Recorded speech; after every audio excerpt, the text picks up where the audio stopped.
好，歡迎嚟到我哋今日嘅念玫瑰經嘅一個 session。咁今日嘅流程咧就會係由我哋嘅 Father Jared， 我哋 CCC 嘅神師就會俾一個 presentation， 我哋去解釋下究竟玫瑰經係啲乜嘢。跟住落嚟，嚴神父亦都會去解釋下我哋今日係念嘅玫瑰經係點樣嚟啊，係點樣念玫瑰經嘅。如果大家唔係好認識嘅話，咁我哋有呢個兩位神父講完之後呢，我哋就會行出去出邊，由我哋 hall 出邊呢個位行，一路念住玫瑰經咁，行到上去個噴水池附近，跟住之後噴水池附近跟住我哋會行到落去聖堂嗰度附近嗰個位，跟住我哋一路都係念住玫瑰經咁一路行嘅。咁大家如果未有嗰張單張嘅話，可能大家睇下隔離附近鄰居有冇一張，可以大家一齊分享。咁喺嗰度念完玫瑰經，我哋念晒5端啦，喺嗰度嘅話呢，跟住之後我哋就會影張大合照嘅，所以大家 make sure 唔好走住，念完 make sure 企翻喺度，我哋會影相，我哋 Harold 會拎住個相機喺個自拍神棍嗰度見到 Harold 會拎住佢嘅手機㗎啦。今年我哋係咁樣影相嘅。Alright, welcome everybody to the Rosary procession session. So today a quick rundown of what's going to happen. Father Jared, our CCC Spiritual Director, will give us a brief presentation on the Rosary, and then Father Yim will also have a few thoughts to share about the Rosary, and then once we've concluded on the presentation here, we will be moving outside. We'll stand on the flat section outside the hall. We'll start our Rosary procession, we'll pray the Rosary as we walk alongside all the way to the fountain, and then after the fountain we'll turn all the way to the chapel, and that's where we will conclude our Rosary. And once we've concluded our Rosary, we will have a group photo, so make sure you guys don't leave yet, don't move anywhere, we'll take our photo, and then once that's concluded, we'll have a tea time. And without further ado, pass the mic to Father Jared. Okay, I think people might be able to hear me with this one. Can you hear me all right? Yeah. Yes, okay. So we're familiar with the Rosary in some sense, the little image there of the beads. So beads are actually fairly important, and they're always a sign of the Rosary. So we might just go to I want to see where the beads came from. So lots of different religions have things like this. So this is like little knots in a cord. So even in the 4th century, which is before we have the Rosary, of course, we have this ancient practice of, the knots were for counting. So you would be saying something, and you would say it, and then you move to the next one. And it's the way you got through it all. And usually it developed so that there were 150 knots. And the 150 knots represented 150 psalms. So the psalms were very important in Christian prayer, particularly among the monks. That was the way they prayed. They wouldn't pray all the psalms 150 together. They'd probably take a week to pray the 150 psalms. So what happened is some of the lay brothers in the monasteries, instead of saying the psalms, they would say the Our Father. So you can pray 150 Our Fathers altogether. It's still a lot, but you could do that. So the knots were used for counting. And the thing about counting is you don't have to think about it. Oh, how many have I said so far? You don't have to think about that. You just say them. So what happens is you get into a rhythm, and it becomes meditative. You meditate then, because you're not thinking. You're just gradually using the knots. So you do this with beads. We still do it with that. We have them and we go that and that and that and that and that. So in a sense, what we have here has its origins in those knotted prayers. Other religions, Hindus have them, for example, and we see other groups who have these knots, and they use them for prayer. So let's go to the next slide. So the next development is we have really looking at the way the greeting was given to Mary, both by the angel at the Annunciation, but particularly by her cousin Elizabeth. Hail Mary. Hail Mary.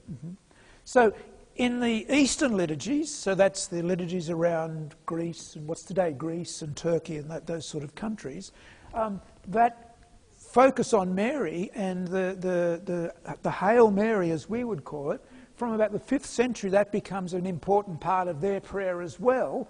And then by the 11th century, this sort of moves into the western part of the Christian world, which is the part we belong to, even though we probably not call ourselves Western geographically, but that's what we belong to. So then the Ave, the Hail Mary, would have been added after the Our Father. So you might say Our Father, but then you'd say the Hail Mary, then back to the Our Father, then the Hail Mary. And then as it develops a bit further, the 150 becomes 150 Hail Marys. Okay, so again, if I go to these, there are 150 Hail Marys on there. Okay, so there's 10, they're grouped in 10, 10 and 10 and 10 and 10. So there's 5 tens is 50. So they get repeated then 150 times. So we'll go to the next slide. The other thing that starts to happen, or is happening, I suppose it's developing over time, is that people think it's really important to meditate on the life of Christ. And I've just got 3 images there which are important moments in the life of Christ. So the first one down the bottom is his birth. The one in the middle is his death. And the top one is his resurrection. Okay. So those 3, I've chosen those 3 very deliberately because you can cluster around each of those a series of meditations on Jesus. So if you take the first one around his birth, think of it. We could talk about the Annunciation. We could talk about the visitation of Mary. We could talk about his birth. We could talk about what happened just after his birth, how he was taken to the temple. If we cluster around what we might say around the crucifixion, we can talk about his crowning with thorns, he's being scourged to the pillar, he's carrying his cross. And if we think about what we could say around the resurrection, we could talk about him rising from the dead, and what happens after that. He ascends into heaven, sends the Spirit. We can talk about Mary. So what you can see is around these 3 pivotal moments, there clusters some meditations, which can then be associated with these Hail Marys, these 10 Hail Marys. So let's go to the to the next one. Getting more focused on the origins of the Rosary, one of the points that, this is where we sort of land and where we think this comes from, although there are always things that are disputed. But St. Dominic, in the 13th century, so Dominic founds the Dominicans, the order of preachers. So one of the things that their order of preachers, so what they were founded to do was preach against the heresies of the time. And one of them was this heresy of the Cathars. So this is really in the centre of France, southern centre of France. And he was preaching against this heresy, but not winning at all. He was sort of, yelling at them and telling them to change, but they wouldn't change. And then Mary appears to him in a dream and says, you've got to be more gentle. Don't yell at them. So she says, you will remedy this sickness with gentleness. And she tells him to preach her, what is called her Psalter.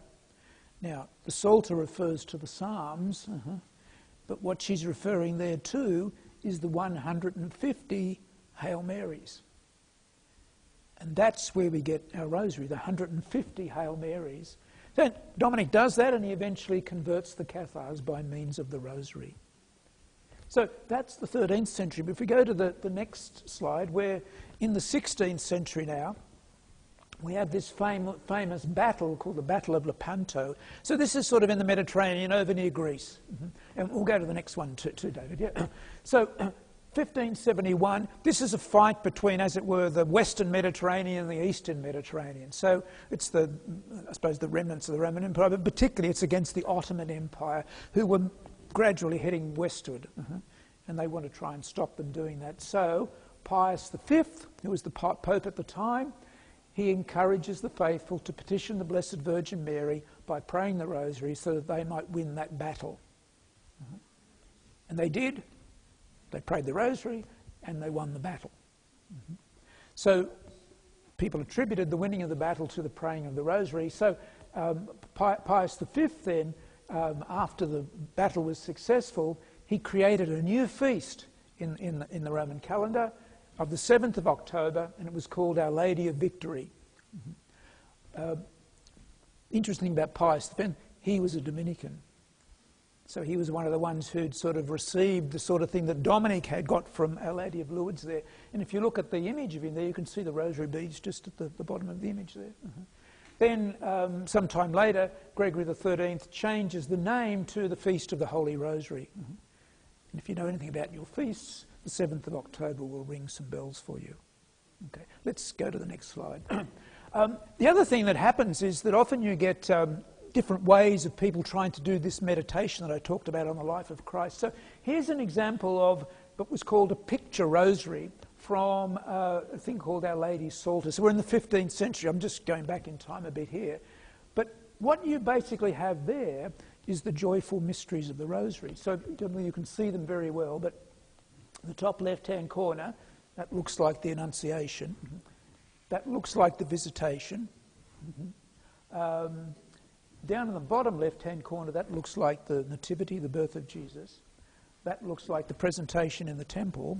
And in the centre, that looks like the finding of the child Jesus in the temple.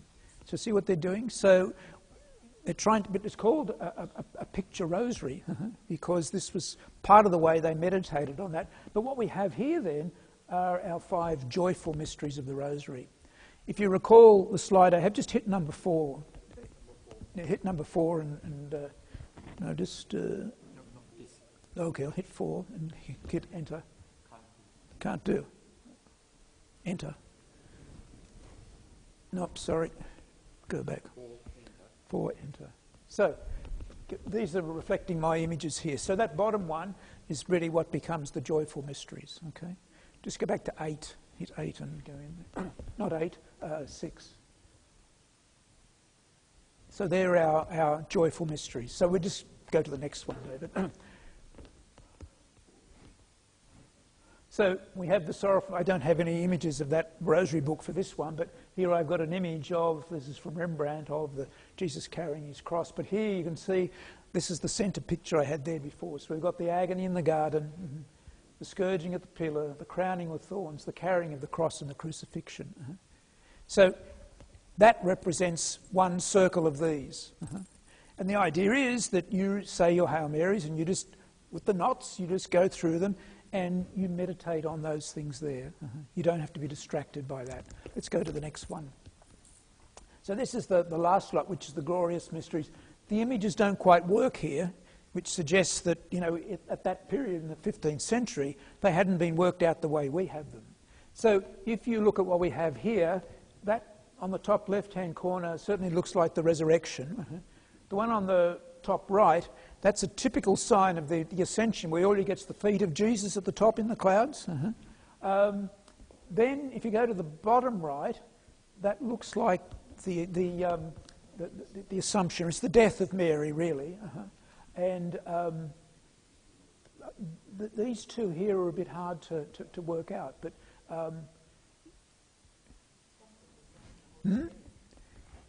this one could be. Yes, I'm trying to find that in there, but I haven't quite succeeded in doing that. Yes, okay. Yeah. So anyway, you can see the point of what's going on here. So here we have then the third set, which is the glorious mysteries, the resurrection, the ascension, the descent of the Holy Spirit, the Assumption of the Blessed Virgin Mary, and the crowning of the Blessed Virgin Mary. So that's our third meditation, if you like. And of course, these are assigned to particular days of the week. So obviously the sorrowful mysteries are assigned to Friday, of course.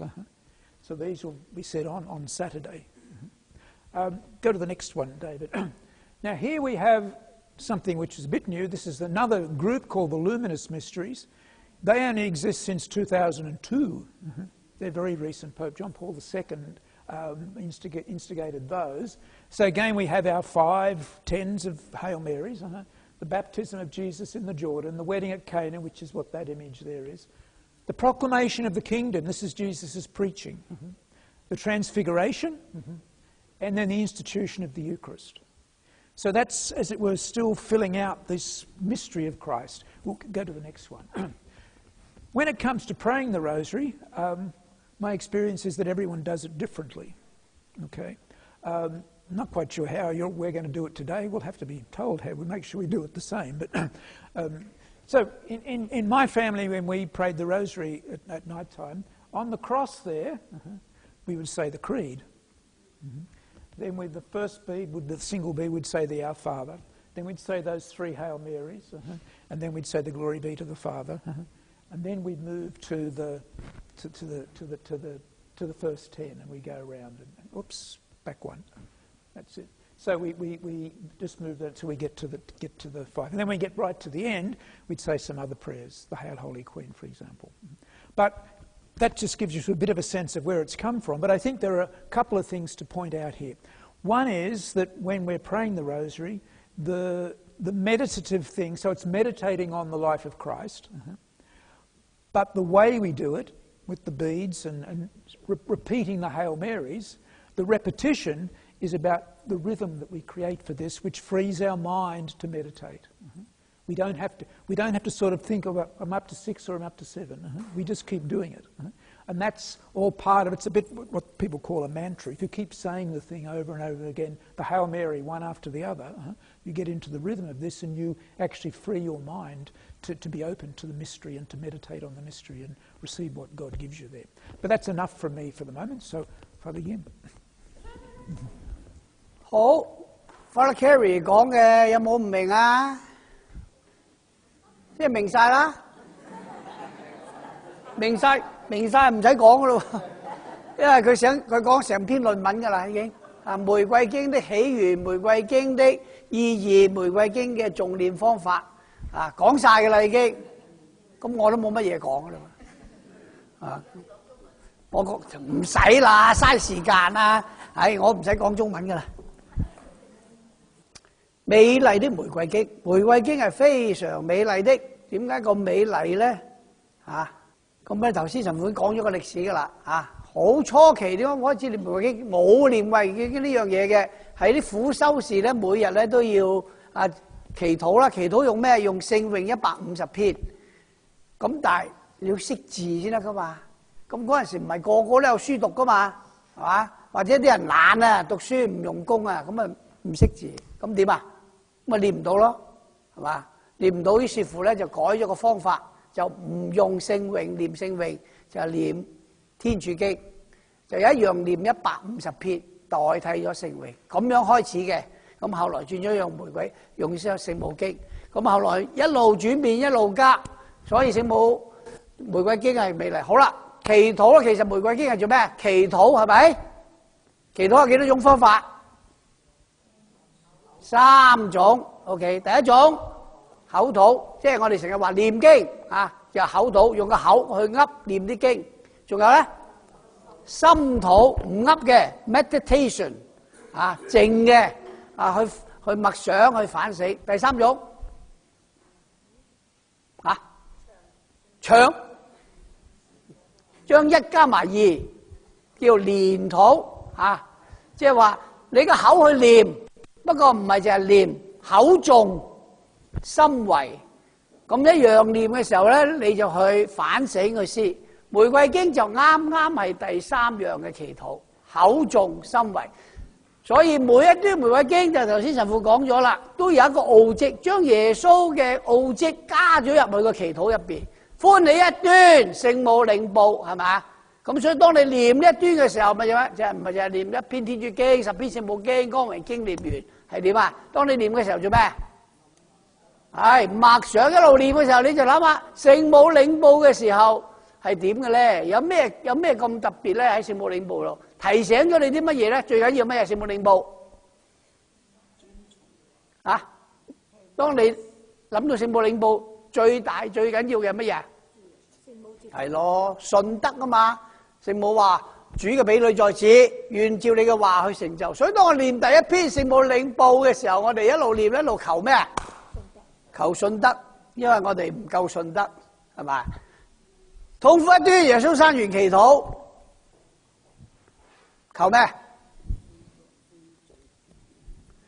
父啊！耶穌跪喺嗰度祈禱，祈咩啊？同天主父講咩啊？唔好俾我啦，我頂唔順啊！最好唔使啦。不過如果你話事，你要就要啦。所以當我哋念痛苦一端嘅時候，點啊？求天主使到我哋時常知道乜嘢係佢嘅旨意，使到我哋可以去做好佢，係咪？好，榮福一段，耶穌復活。咁念呢段嘅時候諗咩？鹹魚翻生，梗唔係啦，係咩啊？永生，耶穌嘅許諾係實踐嘅，唔係噏咗就算啦。所以保祿宗徒話：如果耶穌死咗冇復活，你個個信耶穌咧，你班友都係傻嘅，傻仔傻女。不過耶穌唔係講，耶穌講咗之後咩啊？真正咁去實踐咗佢所講嘅嘢。咁我記得咧，頭先就會講啦，加咗五端，邊五端啊？光榮五端，哇！呢五端幾乎害死我啦。呢五端幾時開始加落去啊？2002，我2004去羅馬讀書，其中一科咧就係讀聖母學。考試嘅時候，老師就問一條問題，佢話教宗若望保祿特別愛聖母，恭敬聖母，咁佢為聖母做咗啲乜咧？哇！殺食啦，梗係啊！我話佢將玫瑰經入邊加咗一個奧蹟，就係由歡喜到痛苦入邊嗰橛冇咗咧，教宗加咗上去，就開始佢受洗啦，加納婚宴啦，宣布天國啦，跟住顯聖容啦，建立聖體聖事啦，哇！講完都差唔多，個口試夠鐘咁滯啦，咁啊以為過骨啊！教授話：咁呢個奧蹟係乜嘢啊？我諗極都諗唔到，完全個腦係諗唔到叫光明呢樣嘢。即係話俾你聽，我 I can't think of it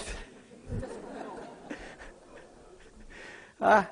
咁啊，即係知佢話算啦，叫光明啊！咁你想補考呢個就咁算啦。我話算啦，唔好補考啦。唉，總之俾我 pass 得噶啦，我唔使高分啊 pass 得啦咁。唉，哇！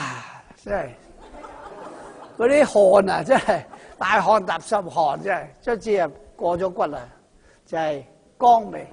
所以念玫瑰經唔係要嚟念㗎，記得玫瑰經好似神父講，當我哋一路念嘅時候，揸住念珠，個口係念，但係記得要去默想嗰個奧蹟。每一端嘅奧蹟都係一個好好嘅祈禱，咁呢係一樣嘢。咁點解玫瑰經為我哋天主教咁緊要？點解咁緊要？點解我哋要念玫瑰經？No， 邊個叫我哋念玫瑰經？係咯，阿媽、阿仔，勤力啲啦，阿女聽話啦，唔好去夜街啊，好危險啊！係嘛？阿媽成日都係咁啊！呢個阿媽一樣啊，話俾我哋知，我哋點樣去跟隨耶穌啊？我哋講咗2日噶咯，日半嘅話，仲有一間，仲有一堂，係咪？要跟隨耶穌啊？點跟隨佢啊？係咯，所以我哋要跟隨耶穌，我哋就要好似耶穌所期盼嘅，將平安、將仁義、將啲好嘢帶俾呢個世界，係咪？所以咁點樣可以跟到佢啊？就係誦念玫瑰經係一個最好嘅方法，而且誦念玫瑰經亦都係聖母最中意嘅。有人話就係每一端玫瑰經就好似一棵玫瑰花，每一次你誦念玫瑰經嘅時候，就揸住一束玫瑰花去到聖母嘅台前奉獻俾聖母，然後聖母同佢嘅仔講：阿仔，可憐佢哋啦，佢哋都乖嘅，都聽話嘅，啊！咁求個聖母咧，就求主耶穌嘅祝福。所以玫瑰經係最美麗嘅，因為聖母特別喺邊度顯現嘅時候講得好清楚。玫瑰經嘅功用啊，冇錯啦，花地瑪聖母，佢顯現俾3個牧童嘅時候，同佢一齊念玫瑰經，然後求乜嘢啊？係啊，最緊要就係世界和平，罪人回頭。啊，咁啊好緊要嘅一樣嘢，所以每一次念玫瑰經嘅時候都記得呢個意向。呢個世界到今日都唔和平，都有戰爭，因為人唔聽話唔乖。呢個世界啊，仍然咧充滿咗好多罪惡，因為我哋行錯路揀錯嘢，所以重念玫瑰經聖母講得好清楚啦，就使到我哋可以跟隨耶穌，使到呢個世界能夠好似耶穌基督所期盼嘅，佢係和平之王，佢可以俾和平呢個世界，但係要我哋合作。咁合作一個方法就係念玫瑰經，提醒我哋自己。